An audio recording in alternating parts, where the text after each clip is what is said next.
अगर भूतिया कहानी सुनने का मन है तो ये कहानी जरूर सुने, आपका दिन बन जाएगा। मगर कमजोर दिल वाले इस कहानी से दूर रहे। तो आइए सुने क्या है इस कहानी में। चैनल को सब्सक्राइब जरूर करें। कहानी का नाम है पत्नी या प्रेतनी। विवाहित जीवन दुपहिया वाहन की तरह होता है और पति पत्नी इस वाहन के दो पहिए होते हैं। जब तक दोनों पहिए सही न हो तब तक ये वाहन ठीक से आगे नहीं बढ़ पाता। पति और पत्नी मिलकर एक घर को बनाते और संवारते हैं। एक दूसरे की कमियों को पूरा करके पूरी एक दुनिया बसा लेते हैं। परंतु जब किसी एक की नियत और निष्ठा उस परिवार में ना हो और उसके अंदर मानवीय गुण न हो बल्कि उसकी राक्षसी प्रवृत्ति हो, तो वो केवल दूसरे का जीवन ही बर्बाद नहीं करती बल्कि उसके पूरे परिवार तक को उजाड़ देती है। ऐसा ही एक दिल दहला देने वाला किस्सा दिलवालों की दिल्ली से आपके समक्ष रख रहे हैं। पत्नी या प्रेतनी कहानी राजधानी दिल्ली के करोल बाग की है और 10 वर्ष पुरानी यानी 2013 की है। ये कहानी विशाल नाम के लड़के की है जिसकी आयु 32 वर्ष थी और वो अपने माता पिता की एकलौती संतान था। विशाल एक फर्नीचर के शोरूम में नौकरी करता था जहां उसको बहुत कम वेतन मिलता था जिससे वो अपना और अपने परिवार का खर्च उठाता था। विशाल इस नौकरी से कम वेतन की वजह से खुश नहीं था मगर मजबूर था, क्योंकि पहले भी वो कम वेतन के कारण कई नौकरियां छोड़ चुका था। पिछले 10 वर्षों से अपनी आर्थिक स्थिति सुधारने के लिए संघर्ष कर रहा था। आए दिन माता पिता उससे घर आने के बाद उसकी शादी की बात करते मगर वो मना कर देता और कहता कि अभी के खर्च और जिम्मेदारियां ही मैं ठीक से नहीं उठा पा रहा हूं, शादी होने से बढ़े खर्च और नई जिम्मेदारियां कहां से उठाऊंगा। हमेशा ऐसा कहकर वो शादी की बात को टाल देता।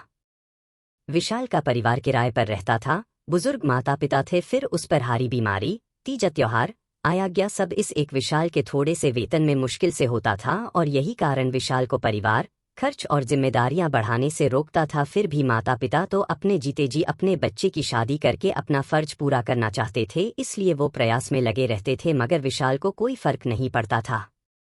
एक दिन पास के मंदिर में जहां विशाल की माताजी अक्सर जाया करती थी, वहां उन्होंने विशाल की शादी की बात वहां के पंडित जी से चलाई और कोई अच्छी लड़की बताने को कहा। इस पर जवाब में पंडित जी ने कहा कि आपकी तरह ही एक और साधारण परिवार है जिनकी लड़की के लिए लड़का चाहिए मगर वो दहेज देने में सक्षम नहीं है, इसलिए उस लड़की का रिश्ता कहीं हो नहीं रहा। आप अगर बिना दहेज के शादी करने को तैयार हैं तो मैं लड़की को उसके परिवार के साथ इस रविवार मंदिर में ही बुलवा लेता हूं, आप भी लड़के को लेकर आ जाइएगा। लड़का और लड़की एक दूसरे को देख मिल भी लेंगे और सारी बातें भी आमने सामने हो जाएंगी। परिवार ने बहुत कह सुनकर विशाल को मंदिर में लड़की देखने के लिए मना लिया। विशाल को मनाने में सबसे अहम भूमिका उसके चाचा जी की लड़की की रही, जिसके विशाल बहुत करीब था और सारी बातें उससे साझा करता था। पंडित जी ने लड़की वालों के कहने पर रविवार से पहले फोन करके लड़के की एक तस्वीर लड़के की मां से मंगवा ली थी और लड़की वालों को भिजवा दी थी। रविवार के दिन दोनों परिवार मंदिर में आ गए जहां पंडित जी ने दोनों परिवारों का परिचय एक दूसरे से कराया और दोनों परिवारों को बातें करने के लिए आमने सामने बैठा दिया। विशाल के साथ उसकी बहन, चाचा जी की बेटी भी आई हुई थी। दोनों परिवार बातें कर ही रहे थे कि लड़की की मां ने कहा लड़का लड़की को अलग बैठा देते हैं, दोनों बातें कर लेंगे। दोनों को घरवालों से थोड़ी दूर बैठा दिया गया जहां दोनों की बातें होने लगी। इधर विशाल के माता पिता और बहन तीनों को ही लड़की बिल्कुल पसंद नहीं आई और उन्होंने सोचा कि विशाल लड़की से बात करके आ जाए तो घर जाकर पंडित जी के द्वारा इस रिश्ते से मना कर देंगे। कुछ ही देर में लड़का लड़की बात करके घर वालों के पास आ जाते हैं और वहां आते ही विशाल लड़की के घर वालों से कहता है कि मुझे लड़की पसंद है और हमारी तरफ से ये रिश्ता पक्का है। विशाल के घर वाले एकदम चौंक जाते हैं। विशाल के मुंह से एकदम से इतनी बड़ी बात, वो भी इतनी जल्दबाजी में, वो सुनकर हैरान होते हैं मगर फिर सोचते हैं इस लड़के ने भी दुनिया देखी है, शायद लड़की से मिलकर इसको उसमें जरूर कुछ ऐसा दिखा होगा जो हमें नहीं दिखा। हमारी पसंद इतनी मायने नहीं रखती जितनी इसकी रखती है और जीवन भी इसको ही काटना है, तो इसके फैसले का हमें सहयोग करना चाहिए। ये सोचकर विशाल के घर वाले भी कुछ नहीं बोलते और विशाल के सर पर हाथ रखकर विशाल के पिताजी इस रिश्ते की बात को आगे बढ़ाने की सहमति जता देते हैं।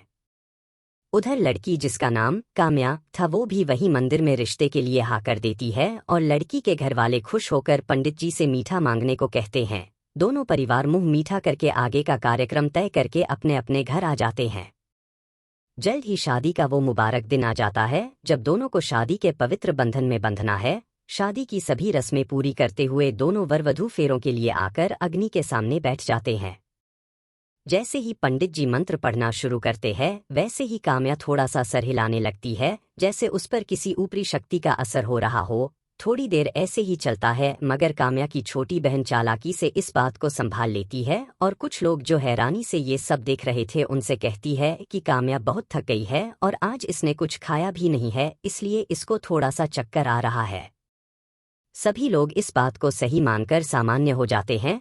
काम्या के घरवालों को छोड़कर किसी को इसकी भनक तक नहीं थी कि मंत्रों के सामने काम्या अपने असली रूप में आने वाली थी, जिसको उसकी बहन ने पकड़कर रोक दिया और जल्दी जल्दी फेरे कराकर उसको विदा करा दिया।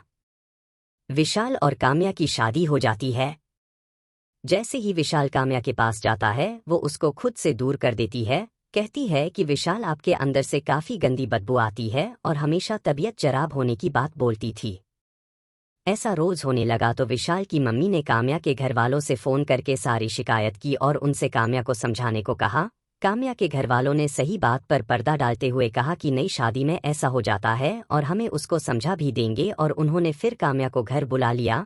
कुछ दिनों बाद जब काम्या ससुराल वापस आई तो उसमें सुधार दिखने लगा। विशाल और उसके परिवार को लगा कि अब काम्या सुधर गई है और अब ऐसा नहीं होने वाला।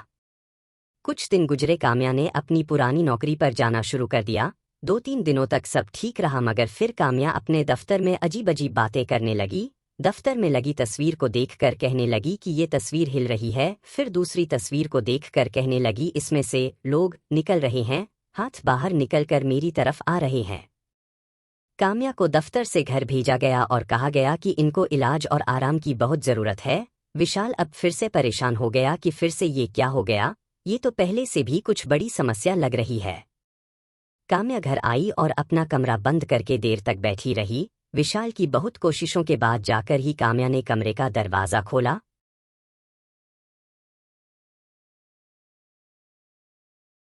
विशाल ने देखा कि वो लगातार रोए जा रही थी।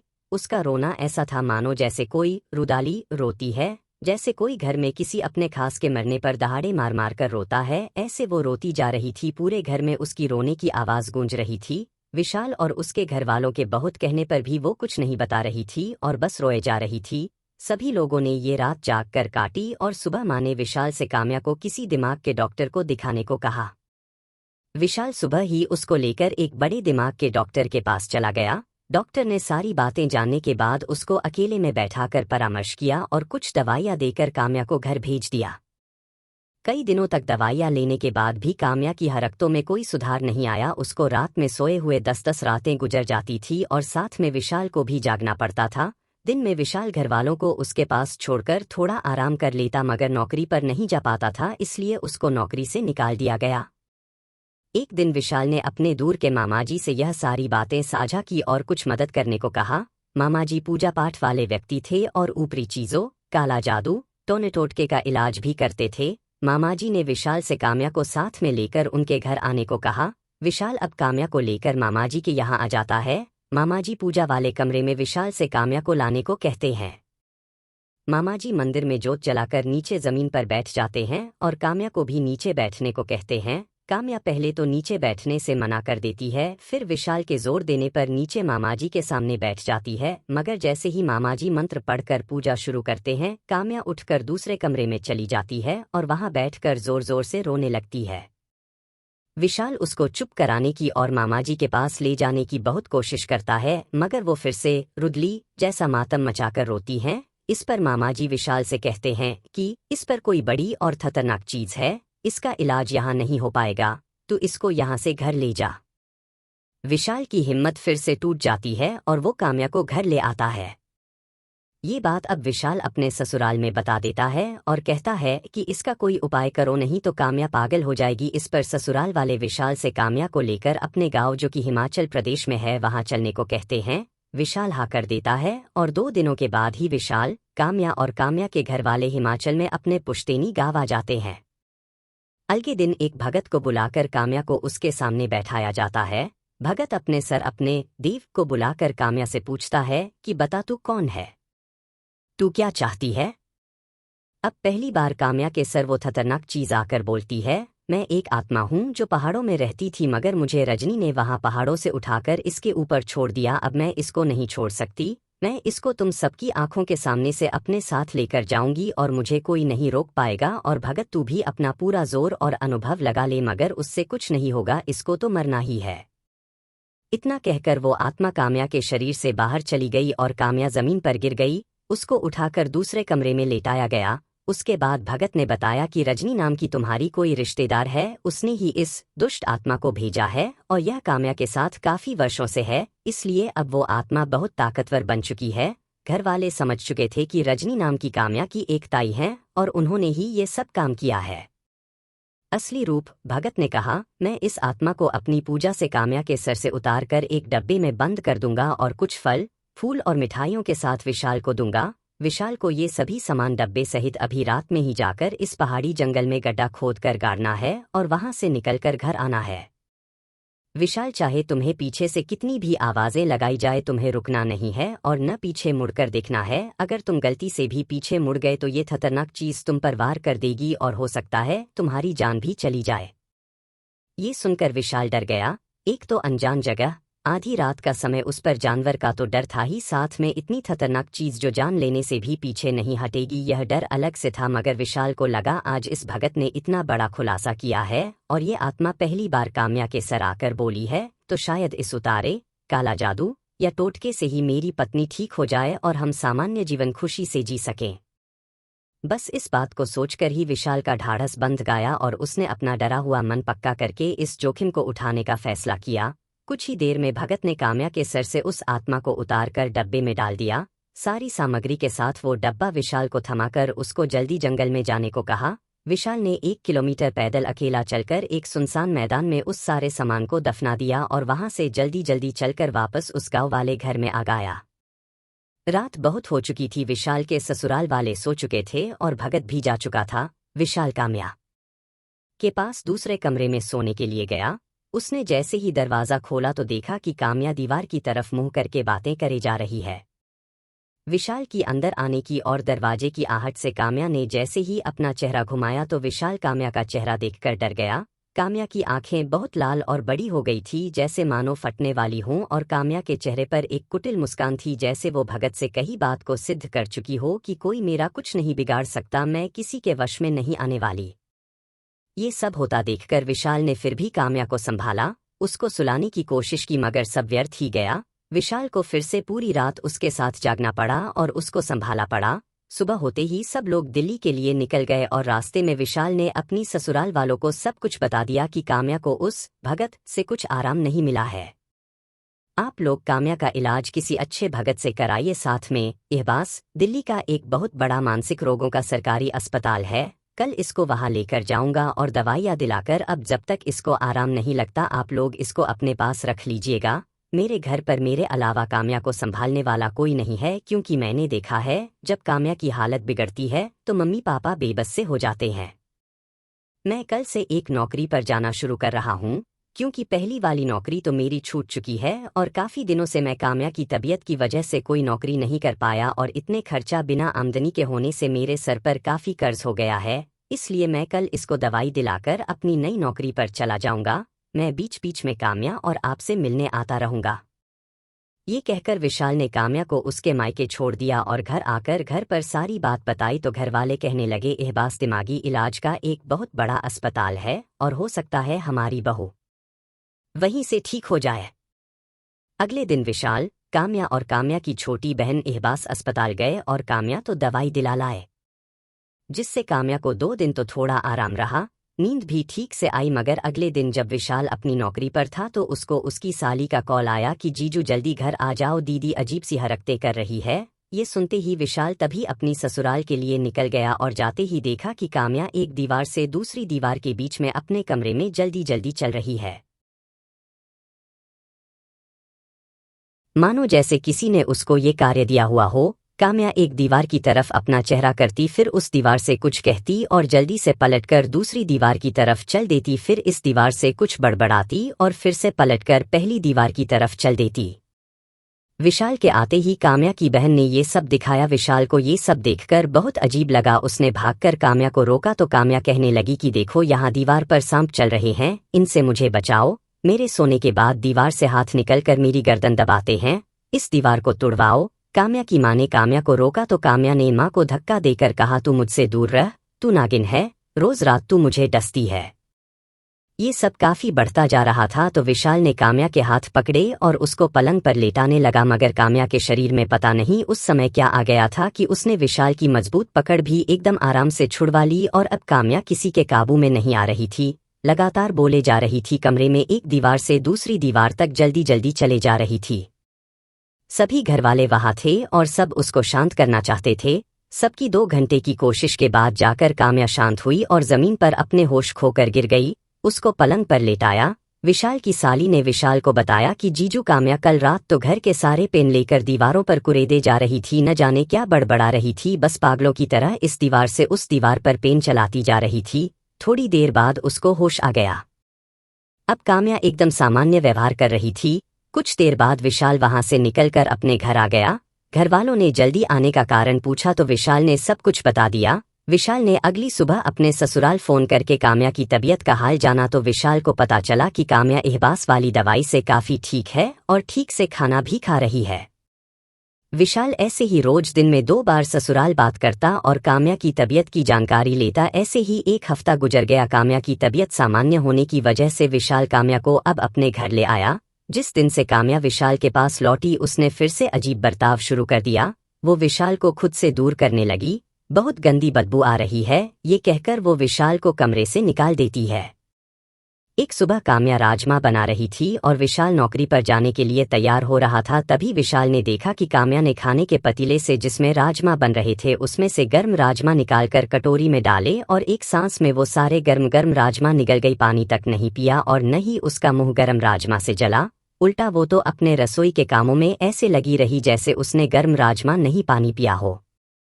ये देखकर विशाल काफी घबरा गया कि ऐसा कोई इंसान तो नहीं कर सकता, जरूरत इसके शरीर में और कुछ है जो इसको किसी बात का असर नहीं होने देता। और इसने उस दिन मुझसे जो हाथ छुड़ाए थे तब भी मुझे ऐसा ही लगा था मानो इसके शरीर का कोई और इस्तेमाल कर रहा है जिसकी ताकत इंसानों से कहीं ज्यादा है।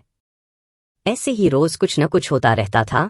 कभी काम्या को दीवार से हाथ निकलते दिखते तो कभी उसको तस्वीरों और चीजों का हिलना महसूस होता। विशाल इस अति से तंग आ चुका था। सारे रास्ते विशाल को बंद नजर आ रहे थे, मगर वो कहते हैं न कि जब सारे रास्ते बंद हो जाते हैं तो ऊपर वाला एक पतली गली जरूरत खोल देता है जिससे इंसान को निकल जाना चाहिए।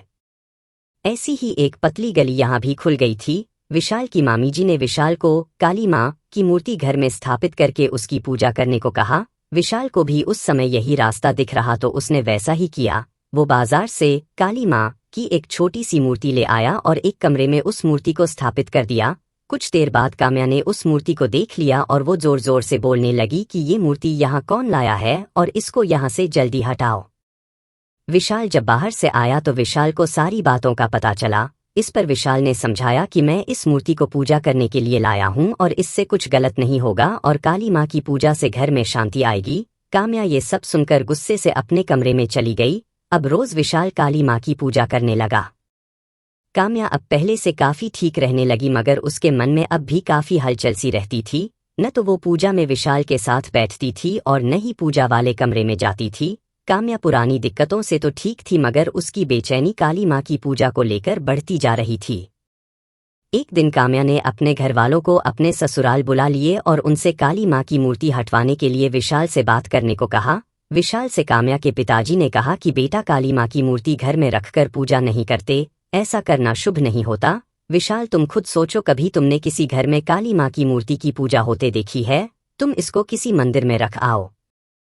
काम्या की माताजी ने भी यही कहा और विशाल को घर से काली माँ की मूर्ति निकलने के लिए मजबूर कर दिया। विशाल तभी उस मूर्ति को मंदिर में दे आया। अगली ही रात से फिर से काम्या की वही सारी हरकतें शुरू हो गई। अब वो फिर से पूरी रात जगती रहती थी और विशाल को खुद से दूर रहने को कहती थी। दीवारों से बातें करना, खुद से ही बातें करना और रुदली की तरह रोना जैसे कोई मरने पर रोता है।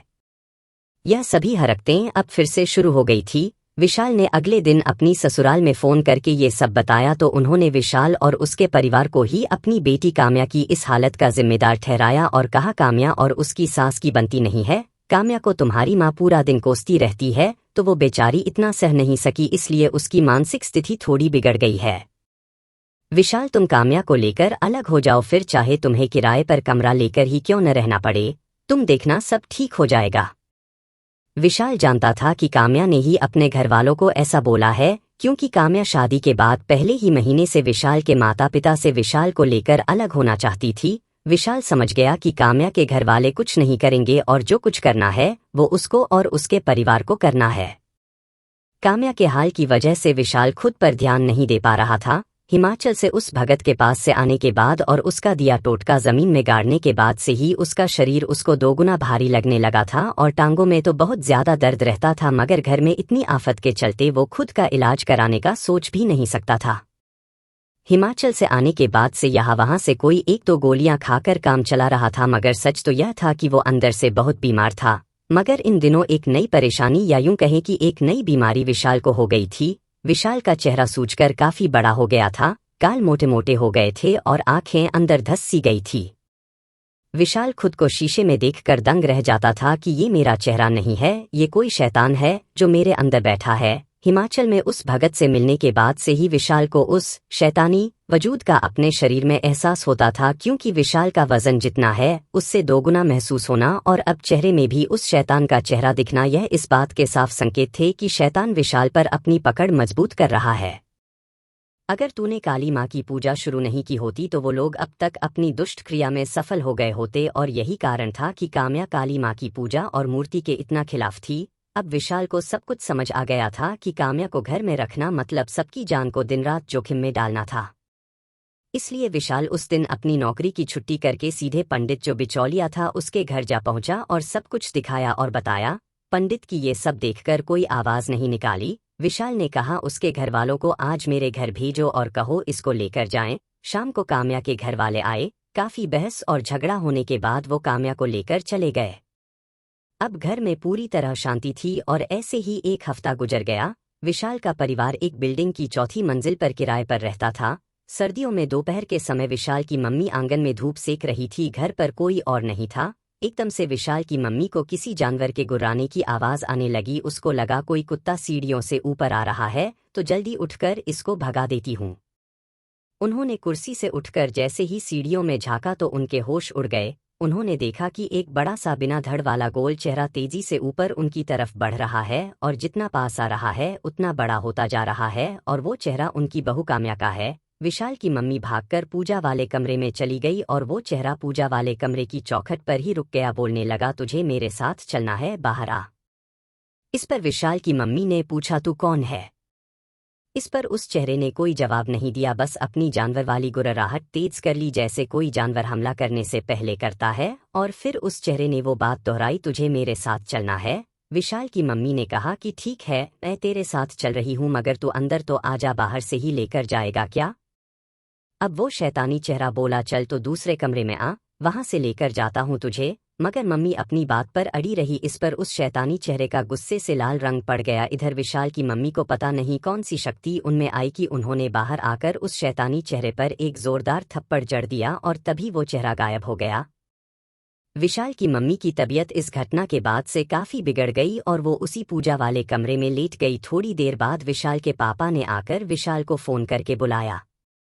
विशाल ने आकर देखा और पूछा कि मम्मी अचानक तबीयत कैसे बिगड़ गई? तो मम्मी बस इतना ही बोल पा रही थी कि काम्या आई थी, काम्या आई थी। विशाल को कुछ नहीं सूझा तो उसने पूजा के दिए से तेल लेकर मम्मी के सर में मालिश की, जिससे उनको बहुत आराम मिला और अब वो ठीक से बातें करने लगी और अपने साथ हुई इस घटना को विशाल और उसके पापा को विस्तार से बताया।